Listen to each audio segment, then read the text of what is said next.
Muito bom dia, vamos lá começando então essa terça-feira, 23 de maio. Eu sigo em Salvador, onde eu vim fazer algumas palestras ontem e hoje trabalharei do escritório da Aquavera Investimentos aqui em Salvador. Bom, o preço do gás natural nos Estados Unidos, o índice que mede essa commodity, caiu ontem 7% e hoje segue caindo pouco menos de 1% agora pela manhã. Basicamente, uma expectativa de que a demanda por conta da temperatura caia na próxima semana nos Estados Unidos e que há já uma maior oferta. Os preços já estão muito próximos de níveis de começo da pandemia, quando estava todo mundo ainda em casa no comecinho e o mundo estava ainda trabalhando com deflação. Outras commodities também caíram, o petróleo vem caindo e aquele TTF, que é o índice do gás na Europa, já está em níveis ali de 2021 muito mais próximo ao que era pré-pandemia do que foi o auge dele no começo da guerra. Obviamente, commodities mais baixas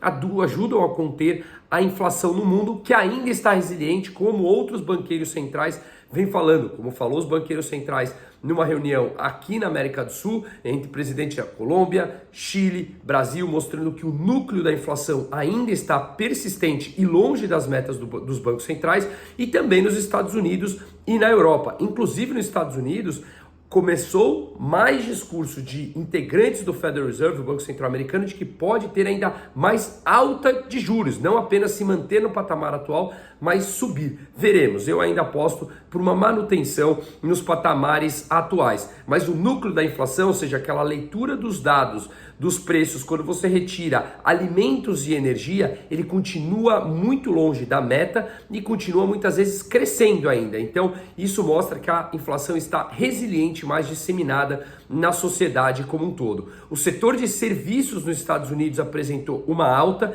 e o da indústria ele já vem desacelerando, ao contrário do que foi no começo da pandemia, quando os serviços estava basicamente tudo fechado e a indústria funcionando mais ativamente, não ao seu pleno vapor, mas funcionando mais ativamente. Isso aconteceu nos Estados Unidos e também na Europa, terça-feira pela manhã que saíram esses dados. O setor de serviços seguem crescendo, mas o da indústria já vem desacelerando, tá?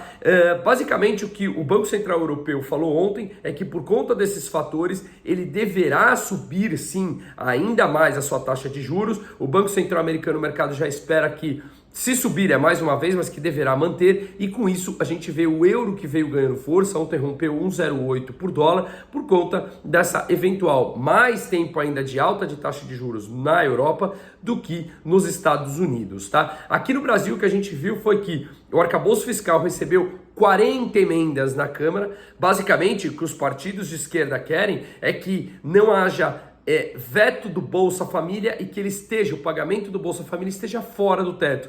Ou seja, mais gasto público, mais endividamento, e isso leva a uma trajetória da dívida que já será crescente com esse novo arcabouço fiscal. Então o que a gente viu também foi que o deputado Mendonça Filho do União Brasil, ele propõe uma mudança incluir no texto final, que incomodou o mercado no geral, que é autorizar gastos no limite superior da banda de 2,5% acima da inflação, ou seja, gastos reais acima de 2,5% da inflação em 2024. Lembrando que esse ano a gente já vai ter crescimento de 6% acima da inflação.